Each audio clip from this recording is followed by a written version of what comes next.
السلام علیکم ناظرین، میں ہوں محمد عرفان ندوی اور آپ دیکھ رہے ہیں میرے ساتھ شاہین چینل۔ ناظرین، اس چھوٹے سے کارواں میں ہمارے ہم سفر بننے والے سبسکرائبر کا میں تہہ دل سے شکریہ ادا کرتا ہوں اور آئندہ اس کارواں میں شریک ہونے والے ساتھیوں کا دل و جان سے استقبال کرتا ہوں۔ ناظرین، ویڈیو شروع کرنے سے پہلے آپ سے گزارش ہے کہ میری ہر آنے والی ویڈیو کو لائک اور شیئر ضرور کریں اور کمنٹس میں اپنی رائے کا اظہار کریں۔ تو چلتے ہیں آج اپنے نئے موضوع کی طرف۔ سورة العاديات۔ بسم الله الرحمن الرحيم۔ والعاديات ضبحا فالموريات قدحا فالمغيرات صبحا فأثرن به نقعا فوسطن به جمعا إن الإنسان لربه لكنود وإنه على ذلك لشهيد وإنه لحب الخير لشديد أفلا يعلم إذا بعثر ما في القبور وحصل ما في الصدور إن ربهم بهم يومئذ لخبير۔ ترجمہ: قسم ہے ان گھوڑوں کی جو ہانپتے ہوئے دوڑتے ہیں، پھر اپنی ٹاپوں سے چنگاریاں جھاڑتے ہیں، پھر صبح سویرے حملہ کرتے ہیں اور پھر اس موقع پر گرد و غبار اڑاتے ہیں، پھر اسی حالت میں فوجوں کے جمگھٹوں کے بیچ میں گھس جاتے ہیں۔ حقیقت یہ ہے کہ انسان اپنے مالک کا بڑا ناشکر ہے اور انسان خود اس پر گواہ ہے، اور وہ مال و دولت کی محبت میں بری طرح مبتلا ہے۔ کیا وہ اس وقت کو نہیں جانتا ہے جب قبروں میں جو کچھ مدفون ہے اسے نکال لیا جائے گا اور سینوں میں جو کچھ مخفی ہے اسے باہر نکال دیا جائے گا۔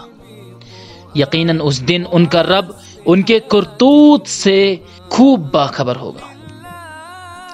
سورۃ العادیات کے الفاظ معنی: عادیت جمع عادیات، دوڑنے والے گھوڑے، حملہ آور گھوڑے، اللہ کے راستے میں جہاد کرنے والوں کے تیز رفتار گھوڑے۔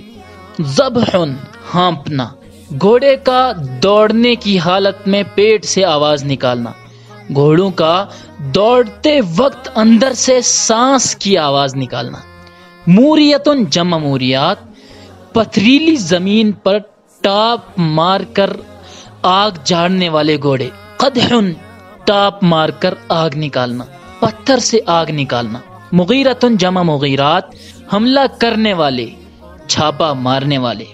صبح جمع اصباح، صبح، دن کا ابتدائی حصہ۔ اثرن، وہ گھوڑے غبار اڑاتے ہیں، دھول اڑاتے ہیں۔ بھی، اس وقت۔ نقعن جمع نقوع، غبار، دھول۔ وسطن بھی، وہ اس وقت گھس جاتے ہیں۔ جمع جمع جموع، جماعت، فوج۔ کنود، بڑا ناشکرا۔ شہید جمع شہداء۔ مطلع، باخبر، واقف، گواہ۔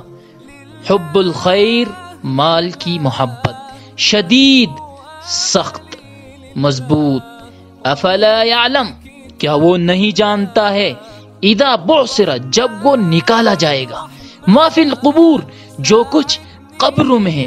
ما منے جو، فی منے میں القبور، قبریں۔ ما فی القبور، جو کچھ قبروں میں ہے۔ حصل، ظاہر کر دینا، ظاہر ہو جانا۔ صدر جمع صدور، دل۔ ان ربہم بہم، بے شک ان کا رب ان سے۔ ان، بے شک، ربہم، ان کا رب، بہم، ان سے، یومئذ، اس دن، خبیر، بہت خبر رکھنے والا، بہت زیادہ باخبر۔ والعادیات ضبحا۔ ترجمہ: قسم ہے ان گھوڑوں کی جو ہانپتے ہوئے دوڑتے ہیں۔ تفسیر: یعنی گھوڑوں کے، خاص طور پر جنگی گھوڑوں کے حالات پر غور کیجئے کہ وہ میدان جنگ میں اپنی جان پر کھیل کر کیسی کیسی سخت خدمات انسان کی حکم اور اشارے سے انجام دیتے ہیں۔ حالانکہ انسان نے ان گھوڑوں کو پیدا نہیں کیا، اس کا کام صرف یہ ہے کہ ان کو گھاس اور چارہ کھلاتا ہے، پانی پلاتا ہے۔ اب گھوڑے کو دیکھیے کہ وہ انسان کے اتنے سے احسان کو کیسے پہچانتا اور مانتا ہے کہ اس کے ادنا اشارے پر اپنی جان کو خطرے میں ڈال دیتا ہے اور سخت سے سخت مشقت برداشت کرتا ہے۔ اس کے بالمقابل انسان کو دیکھو جس کو ایک حقیر قطرے سے اللہ تعالیٰ نے پیدا کیا اور اس کو مختلف کاموں کی قوت بخشی، عقل و شعور دیا، اس کے کھانے پینے کی ہر چیز پیدا کی اور اس کی تمام ضروریات کو کس قدر آسان کر کے اس تک پہنچا دیا کہ عقل حیران رہ جاتی ہے، مگر وہ ان تمام احسانات کا شکر گزار نہیں ہوتا۔ فالموریات قدحا، ترجمہ پھر اپنی ٹاپوں سے چنگاریاں جھاڑتے ہیں۔ تفسیر یعنی وہ گھوڑے پتھریلی زمین پر دوڑتے ہیں اور اس پتھریلی زمین پر ٹاپ مار کر پتھروں سے آگ نکالتے ہیں۔ فالمغیرات صبحا، ترجمہ پھر صبح سویرے حملہ کرتے ہیں۔ تفسیر عرب کے لوگوں کا قاعدہ تھا کہ جب کسی بستی پر انہیں چھاپا مارنا ہوتا تھا تو رات کو صبح کے وقت اندھیرے میں جاتے تھے تاکہ دشمن خبردار نہ ہو سکے، اور صبح سویرے اچانک اس پر ٹوٹ پڑتے تھے۔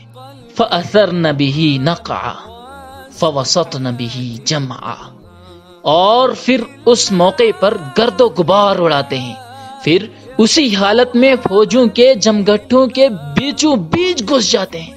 تفسیر یعنی ایسی تیزی اور قوت سے دوڑتے ہیں کہ صبح کے وقت جبکہ رات کی سردی اور شبنم کی رطوبت سے عموماً غبار دبا رہتا ہے، ان کے ٹاپوں سے اس وقت بھی بہت گرد و غبار اٹھتا ہے اور دشمن کی فوج کے بیچوں بیچ میں گھس جاتے ہیں۔ ان الانسان لربہ لکنود، ترجمہ حقیقت یہ ہے کہ انسان اپنے مالک کا بڑا ناشکرا ہے۔ تفسیر اللہ تعالیٰ نے گھوڑوں کی قسمیں جس بات کے لیے کھائی ہیں وہ اسی آیت میں مذکور ہے، یعنی اس بات کی تاکید کے لیے کہ انسان خدا کا بہت بڑا ناشکرا ہے۔ اللہ تعالیٰ نے گھوڑوں کی قسمیں کھائیں جس کی تفسیر آیت نمبر 1 میں گزر چکی ہے۔ وَإِنَّهُ عَلَى ذَلِكَ لَشَهِيدٌ، ترجمہ اور انسان خود اس پر گواہ ہے، یعنی انسان اس کی ناشکری پر خود گواہ ہے۔ تفسیر یعنی انسان خود اپنی ناشکری پر زبان حال سے گواہ ہے، اس کے اعمال اس پر گواہ ہیں۔ اگر اپنے ضمیر کی آواز کی طرف متوجہ ہو تو سن لے گا کہ اندر سے خود اس کا دل کہہ رہا ہے کہ تو بڑا ناشکرا ہے۔ وَإِنَّهُ لِحُبِّ الْخَيْرِ لَشَدِيدٌ، ترجمہ اور وہ مال و دولت کی محبت میں بری طرح مبتلا ہے۔ تفسیر یعنی حرص و طمع، لالچ اور بخل نے اس کو اندھا بنا رکھا ہے، دنیا کے زر و مال کی محبت میں اس قدر غرق ہے کہ اپنے محسن اور خالق کو بھی بلا بیٹھا ہے۔ وہ یہ نہیں سمجھتا کہ آگے چل کر اس کا کیا انجام ہونے والا ہے۔ افلا يعلم اذا بعثر ما في القبور وحصل ما في الصدور، ترجمہ کیا وہ اس وقت کو نہیں جانتا ہے جب قبروں میں جو کچھ مدفون ہے اسے نکال لیا جائے گا اور سینوں میں جو کچھ مخفی ہے اسے باہر نکال دیا جائے گا۔ تفسیر یعنی وہ وقت بھی آنے والا ہے جب مردہ جسموں کو قبروں سے نکال کر زندہ کیا جائے گا اور دلوں میں جو راز چھپے ہوئے ہیں سب کھول کر رکھ دیے جائیں گے۔ اس وقت دیکھ لیا جائے گا کہ یہ مال کہاں تک کام دے گا اور نالائق ناشکرے لوگ اللہ کے عذاب سے کیسے بچ کر دکھائیں گے۔ ان ربهم بهم یومئذ لخبیر، ترجمہ یقیناً اس دن ان کا رب ان کے کرتوتوں سے خوب باخبر ہوگا۔ تفسیر یعنی اللہ تعالیٰ انسان کے ظاہر و باطن کو جانتا ہے۔ اس دن بھی ہر انسان جان لے گا کہ ہماری کوئی بھی بات اللہ سے چھپی ہوئی نہیں تھی۔ اللہ تعالیٰ اس روز بھی ہر معاملے سے خوب باخبر ہوگا۔